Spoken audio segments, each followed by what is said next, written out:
احترام خاصی که به فرد شما داریم، هم‌میهنان عزتمند،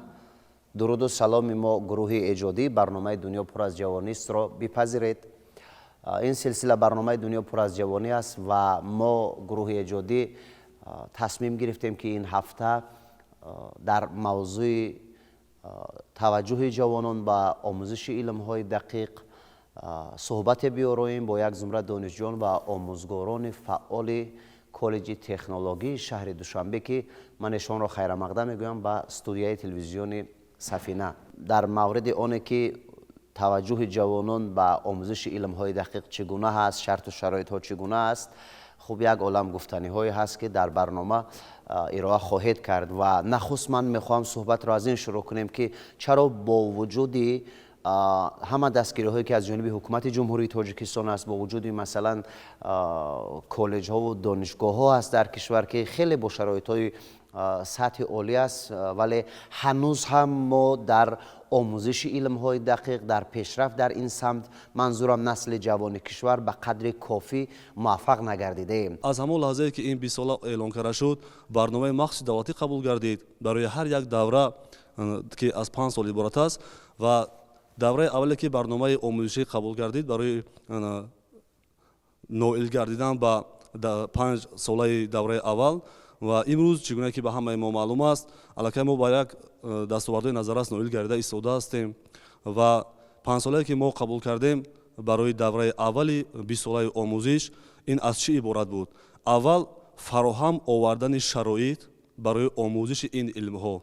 زیرا همه ما میدونیم که اگر شرایط نباشد ما برای بهتر کردن و برای رشد کردن علم ها به جای نمیرسیم، به اون دستاورد نوئل نمیگردیم. و شرایط چی است؟ شرایط همین است که ما باید برای آموزش این علم ها سینخانه های آموزشی داشته باشیم، لابراتوری ها داشته باشیم، کابینت های فنی داشته باشیم و اون دستگاه های مخصوصی که در اون لابراتوری ها، در اون سینخانه ها برای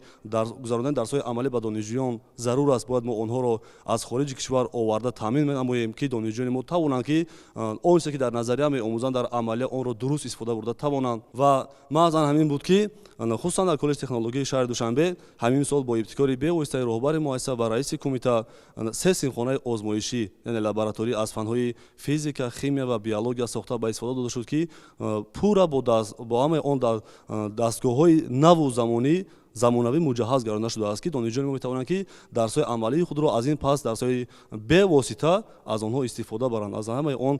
دستگاه‌هایی که در آنجا مجهز گردانده شده از آنها استفاده برند. مثلا گفتم می‌توانید که واقعا ما در همین سمت برابر دیگر سمت‌هایی که می‌بینیم خیلی رشد کرده ایستادن، یک کم قدم‌های استوار داریم و یا موفق شده ایستادیم. تمام ساحه‌های حیات کشور، ساحه حیات جامعه امروزه ما نیاز دارد به رشد همین ساحه، با علم‌های طبیعی دقیق و ریاضی، برای اینکه تا آن زمانی که ما این ساحه رو رشد ندهیم، ساحه آموزش تکنولوژی نوین رو رشد ندهیم، در کدام ساحه نباشد، ساحه اقتصادیات باشد، اجتماعیات باشد، فرهنگ باشد، ما به یگان دستاوردها نوئل نمیگردیم، برای اینکه رشد همه آن ساحه ها از اینها وابستگی کلان دارد. انا برای همین به همه ما معلوم است که امروز چگونه که ما خود دیده ایستادیم، مثلا با تشکیل آزمون‌ها، با تشکیل مثلا آزمون‌های اختراعکار جوان دیگر به همه الکی در جامعه امروزه ما پیدا شده ایستادن اون دانشجویانی که الکی نوآور هستند، یک اختراعکار هستند. چگونه که ما در مثلا همین برنامه‌های تلویزیونی رو تماشا می‌کنیم که مثلا عالمان جوان، مثلا اختراعکاران جوان که ما هر روز مشاهده می‌نماییم، یعنی این خوب است، این از آینده درخشان همین ساحه شهادت می‌دهد. امروز دولت حکومت جمهوری تاجیکستان به واسطه با دستگیری اساسگزار صلح و وحدت ملی پیشوای ملت محترم امام الرحمن امروز تمام شرایط ها را برای نسل نورس، برای نسل جوان امروز کرده ایستادند و اصلا بگیریم برای مثلا رشد دادن ساحه صناعت یا ساحه مثلا ساحه نه بس صناعت دلخواه ساحه که باشد، امروز به واسطه همین زمینه اساسی را میگذارد فنهای دقیق اصلا برای تفکر نسل نورس، تفکر جوانان این به نهایت یک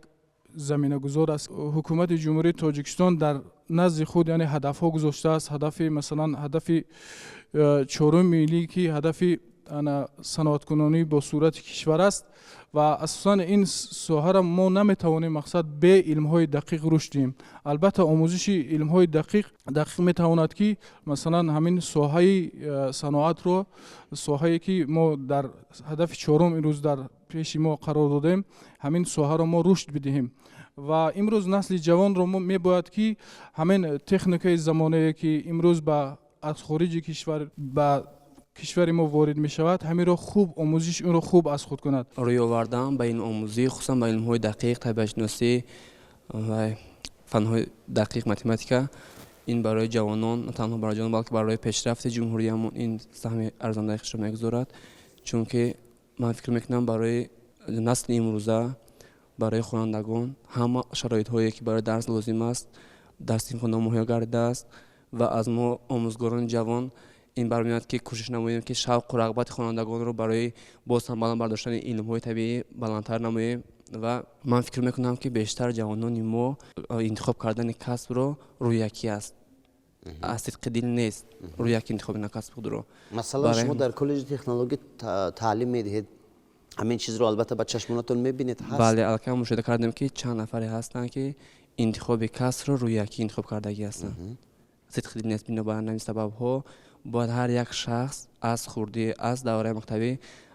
برای آینده خیش انتخاب کسب خود را داشته باشد، چون که انتخاب کسب برای هر یک شخص این مهم است و اولین درجه است که در آینده با اون کسب کار میکنن، راه زندگی خیش را مییابند. کالج تکنولوژی شهر دوشنبه چخیلی که استادانی ما قید کردن امسال چند صنفخانه‌های لابراتوری تشکیل کرده شد که این باعث پیشرفت، باعث زیاد گردن شوق و رغبت ما دانشجویان میگردد و با همین سبب ما باز هم در این ساحه دانش خود را تکمیل داده میتوانیم خب نتیجه های بیشتر را به دست آوریم. خب من خود سلیمان صادق جان خط خواننده این کالج می باشم و طول 3 سال می باشد که در آزمون جمهوری علم فروغ معرفت اشتراک نموده، در دورهای ناحیوی 2 بار سزاوار جای سیوم و در دور شهری باشد سزاوار جای افتخاری گشتم. از روی اختصاصی مالیات در فاکولته مالی اقتصادی برابر این در فنهای طبیعی ریاضی شوق و رغبت بسیار دارم و از نمینات فیزیک و استرونومی در آزمون جمهوری اشتراک نمودم. واقعا هم در مؤسسه تعلیمی که همچون کارمند ما فعالیت میکنیم، شوق و رغبت تعلیم گیرندگان ما نسبت به فنهای دقیق خیلی زیاد است. باعث این همه باشد که بسیارتر خیلی که قید نمودن باید تعلیم گیرندگان را هوسمند گرداندن در کار. هوسمند گردانی آنها در مؤسسه بسیارتر با طریق آزمون ها، استیپندیا ها و پیشنهاد نمودن دانشجویان با استیپندیا های رئیس شهری خیلی که قید نمودن. دوم مسئله که می باشد که دانشجویان را باید جهت جلب نمودن به فنهای دقیق این در عمل تطبیق نمودن قسم نظریوی می باشد. واقعا هم در مؤسسه تعلیمی قسم نظریوی را در عمل تطبیق می نمایند. مقصد اساسی که همچون هدف استراتژی در مؤسسه می باشد طبق نقشه چهاربینی مؤسسه در طول سال باید که ما اختراعکار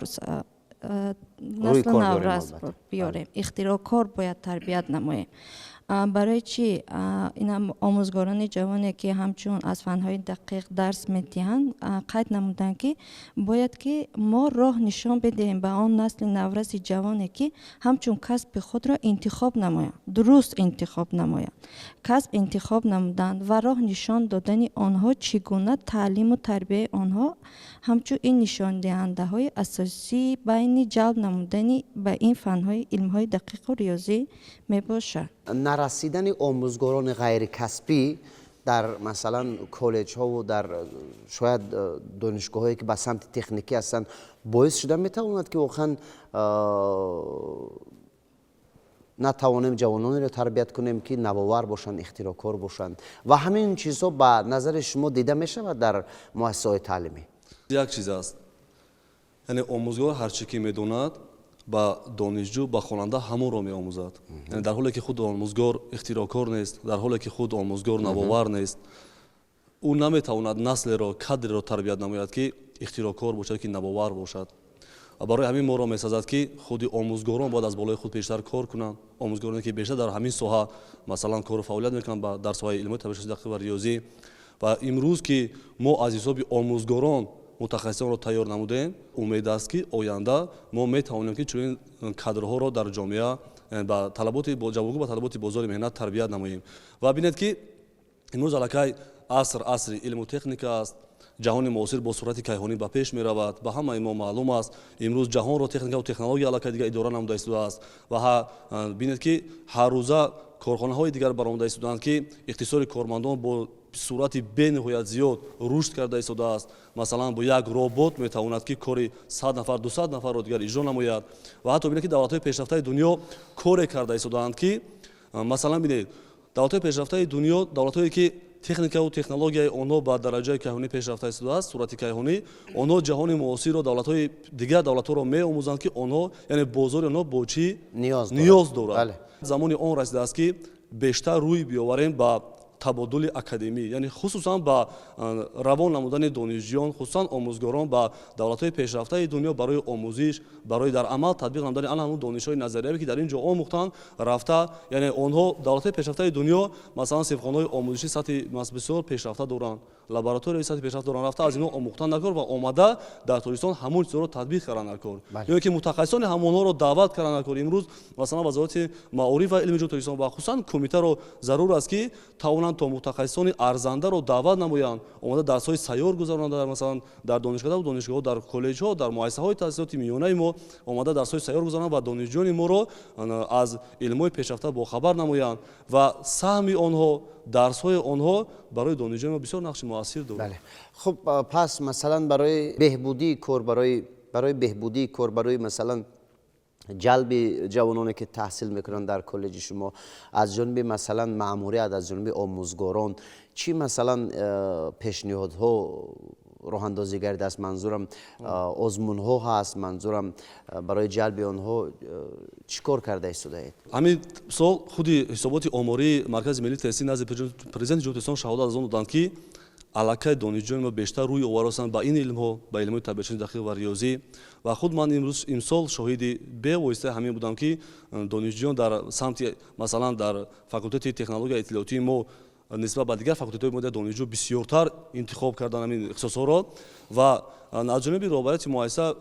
ина дар ин ҷое ки донишҷӯёне ки мо иштирок доранд ҳама инҳо иштирокчиёни озмунҳои илми фуруғи маърифат ҳастанд ва дар давраи ноҳиявӣ ҷойҳои якум, дуюм ва то давраи шаҳрӣ ҷойҳои ифтихориро ба даст оварданд ва ҳама инҳо аз ҷониби роҳбарият қадрдонӣ карда мешаванд, дастгирӣ карда мешаванд. мо низ омӯзгорон хусусан омӯзгорони соҳаи табишуносӣ дақиқ ва риёзӣ аллакай бисёр нақшачорабиниҳо таҳия кардаги ҳастанд барои масалан дар оянда дар тӯли 2 сол шуъбаи илми мо аллакай нақшачорабинӣ кардаги аст ки мо бояд ихтироъкорро тарбият намоем ва ба ҷомеа пешниҳод намоем. ва ана ба ҳамин хотир аллакай ман дар боло чӣ хеле ки қайд кардам синфхонаҳои озмоишӣ, яъне ин қадами аввали мо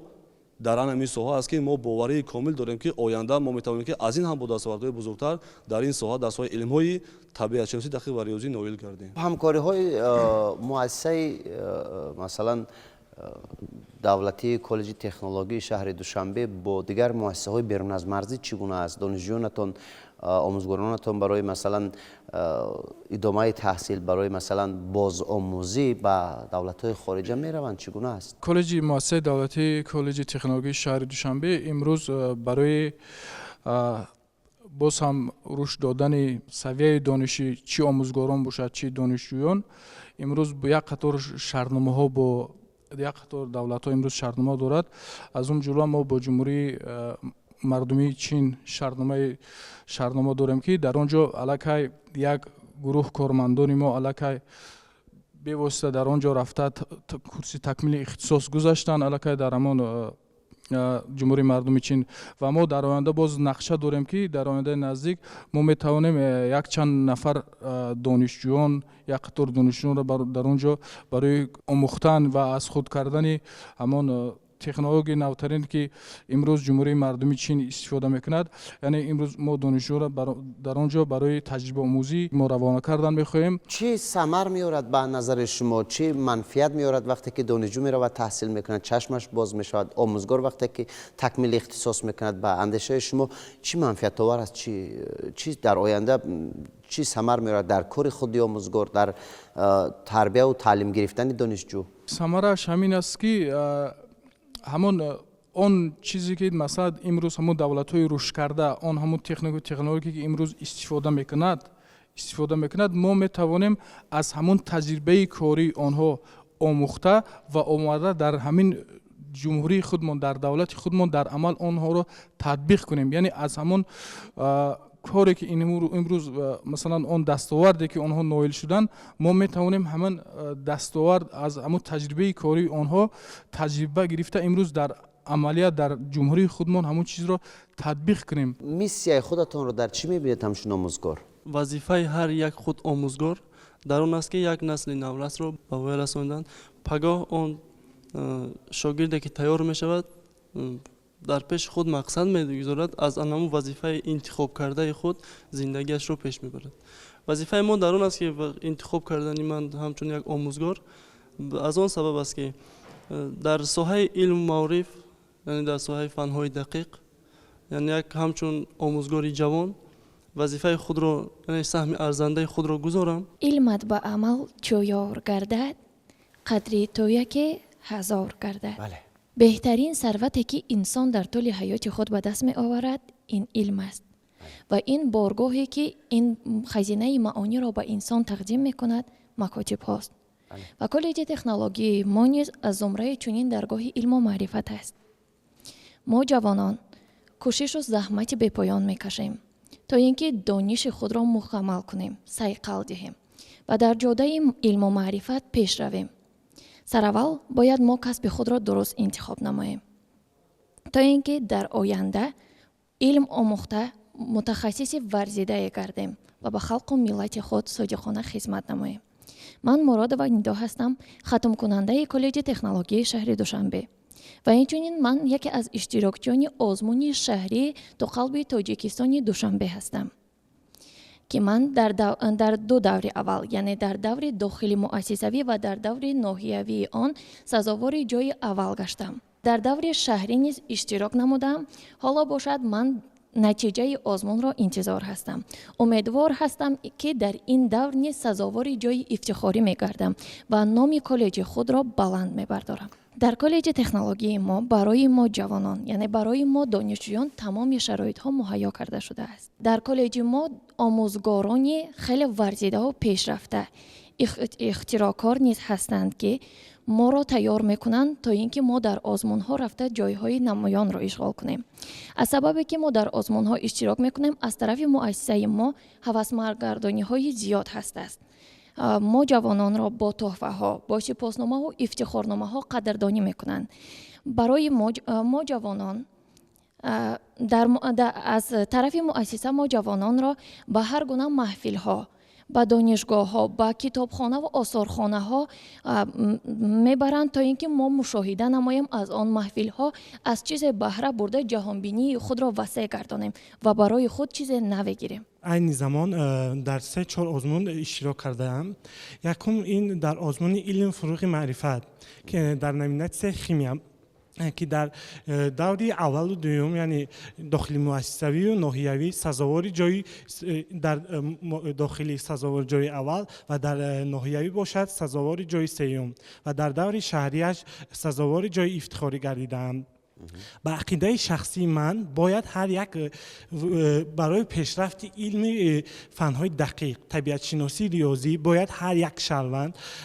کمی کم باید از فرهنگ و تفکر ملت خیش آگاه باشد و همچون زبان دوست و زبان پرور باشد. چون که مثال میاریم عمر خیام را که برزمی آن که اون کس هم از ساحه زبان هم شاعری می نویسند، هم رباعی‌های خیلی پر محتوا دارند، در سهم فن خیمیا نیز سهم ارزنده گذاشتند. باز میگیریم مثال ابوعلی ابن سینا را که تا این زمان تا حاضر از همون دستاوردها، یعنی کتاب‌های اثرهایشان در ساحه طب استفاده می‌برند و همچنین من در آزمون ناحیوی بهترین داننده شخصی خودان اشتراک کرده در دور داخلی مؤسسوی سزاوار جای اول و در دور ناحیوی سزاوار جای سوم گردیدم و از طرفی هم از طرف راهبریت مؤسسه و هم از طرف راهبریت خود هم ناحیه فردوسی با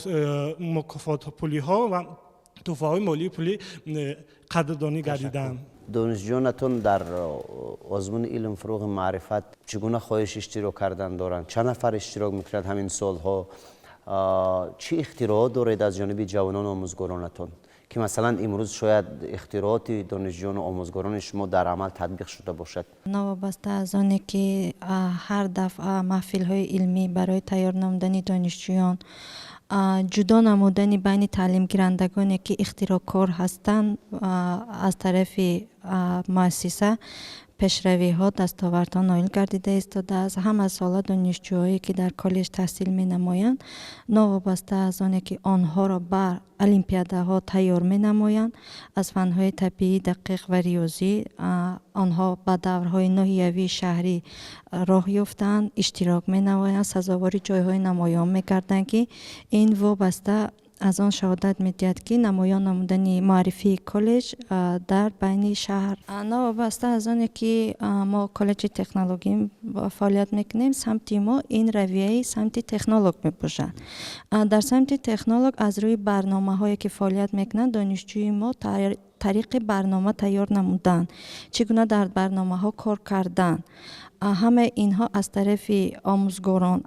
از طرف نامزدان علم هایی که ما برای پیشرفت اینها جلب کردگی هستیم، هیئت کلکتیوی آموزگاران و پروفسوران می باشد که اختراعکاری در این جاده رفته ایستاده است. مثلا یگان پروگرام یا یگان برنامه هایی که در زمان معاصر در کاری باشد از جانب آموزگارانش ما حداقل و دانشجویانتون روی کار آماده است؟ در پروگرام هایی که استفاده برده میستند اختراع کرده ایستادند، حال در عمل تطبیق شدگی نیست است، ولی تا ماه ینوری سالی که میباید ما میخواهیم که همه لایحه‌ای که آماده شده ایستاده است در عمل به حکومت مملکت پیشنهاد نماییم. لایحه‌تان چی نام دارد؟ لایحه بسیارتر در قسم تبادلی اکادمی پیشنهاد شدگی است که از جانب ریاست رابطه‌های خارجی پیشنهاد میگردد با تیار نمودن دانشجویان. چخیلی که آموزگارا قید کردن تبادل اکادمی که با دیگر دولت ها از جمله دولت فدراسیون روسیه، جمهوری خلقی مردمی چین شرطنامه های همکاری بسته شدگی هستند. تبادل اکادمی یک قسم آموزگارا رفته از آنجا گذشته تبادل اکادمی آمدن و در این جاده میخوام همون را قید کنم که ما در عمل باید که دانشجویان خود را همچون قسمت نظری با استحصالات پیوست نماییم، یعنی پیوست نمودن لایحه با استحصالات بر دیگر مملکت های پیشرفته ترقی کرده دنیا میباشد. سال به سال ماه به ماه واقعا جای افتخار است که در سراسر کشور ما مثلا کارخانه های صنعتی باز شده ایستاده است از جانب صاحبکاران، از جانب حکومت جمهوری تاجیکستان و فکر میکنم که کارخانه های صنعتی با متخصصان صنعتدان و متخصصانی که سمت تکنولوژی را میدونن نیاز دارند. خب در همین مورد شما چی میگویید که امروز چیکار باید کنیم که ما دیگر با متخصصان بیرون از مرزی مراجعت نکنیم، نیاز پیدا نکنیم و خود بچه های ما، خود جوانان ما رفته در اونجاها فعالیت کنند، خود جوانان ما مثلا راهبر کارخانه باشند؟ در اون حالتی که ما نظریه رو با عملیات پیوست نکنیم ما به یگان دستاورد نائل نمیگردیم و به همه ما معلوم است که هدف چهارم استراتژی کشور ما امروز که صنعتگرانی با صورت کشور است و ما علاقه به بسیار دستاوردهای بزرگ در این ساحه نائل گردیده ایم و ما باوری کامل دارم که ما با این استراتژی با یک سری بلند رفته این استراتژی رو به انجام میرسونیم و آن کارخانه‌هایی که امروز در تویسان شده ایستادند ما رو ضرور است که کادرهای رو تیار نماییم که از این پس پیشبرنده قوای پیشبرنده ان همین کارخانه‌ها خصوصا کارخانه صنعتی باید شهروندان جمهوری تاجیکستان باشند، یعنی کادرهای ما باید باشد، یعنی از جمهوری خلقی خطای آمده مثلا کارخانه ما رو پیش نبرده ما باید کادرهای رو تیار نماییم که آنها پیشبرنده یعنی قوای اساسی کاری در همان کارخانه باشند و این دلیل همه این مثلا نیروگاه برقی آبی روغن است که به همه ما معلوم است که ما طریق تلویزیون طریق تمام سایت‌های اجتماعی هر روزه می‌بینیم که علاقه ما دارای چنین متخصصان هستیم зеро он наворҳое ки аз ҳамин нерӯи барқи обии роғун ҳамарӯза тариқи телевизион барномаҳо мекунанд. Масалан рӯзноманигорон мо мебинем, яъне қувваҳои ҳамин асоси пешбурди ҳамин кори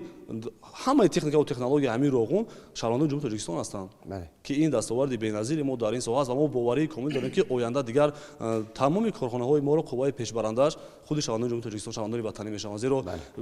вақте ки қувваи пешбаранда шаҳрвандони ҷумҳурии Тоҷикистон мешаванд, яъне ин ҳам ба иқтисодиёт, ҳам ба расидан ба ҳамин ҳадафи стратегии мо нақши бисёр муассир дорад. бале бале. Хуб пас чикор бояд кунем ба назари шумо ҳамчун омӯзгори ҷавон? Аз кадом масалан усулҳои замони муосир кор бигирем ки воқеан донишҷӯ аз рӯи хоҳишу аз рӯи завқу аз рӯи салиқаи худаш ба донишгоҳ ва ё коллеҷ биёяд интихоб кунад? барои баланд бардоштани сатҳу сифати донишхонандагон мо омӯзгорони ҷавонро бармеояд ки кӯшиш намоем ки ба методикаи нави таълим ба хонандагон донишҷӯён дарс омӯзонем ва аз ҳама таҷҳизотҳое ба мо муҳайё гардидааст хубтар пурратар карда дарсҳоро ба онҳо омӯзонем ва шавқу рағбат рӯҳияи онҳоро барои ватандӯстӣ барои пешрафти корҳои имрӯза баланд бардорем ва кӯшиш менамоем ки кадрҳои нав баландихтисос таҷрибадор ба ҷумҳуриямо пешкаш намоем. бинандаҳои азиз, мо сипос мегӯем барои ҳар кадоми шумо ки вақт меёбед ва барномаҳои моро тамошо мекунед. мо сари ин мавзӯъ ҳатман боз бармегардем бо иштироки дигар мутахассисон ва суҳбат боз хоҳем кард ва воқеан илм дар он сурат рушд мекунад ки онро мо бо амал бипайвандем ва ин раванд фикр мекунам ки дар тамоми таълимгоҳҳои тоҷикистони азизи мо ба роҳ монда шуда истодааст ва умедвор ҳастем ки натиҷаҳои хуб дар ҳар самте ки набошад аз ҷумла дар самти техникаву технология моро дар пеш аст. ба умеди муваффақият, ба умеди рушди бемайлони ҳама самтҳо дар тоҷикистон, ба умеди абадӣ будани сулҳу субот ва амну амният ва парафшонии парчами тоҷикистон то наздиктарин дидор дӯстони иззатманд, худ ба наздиконатонро эҳтиёт кунед.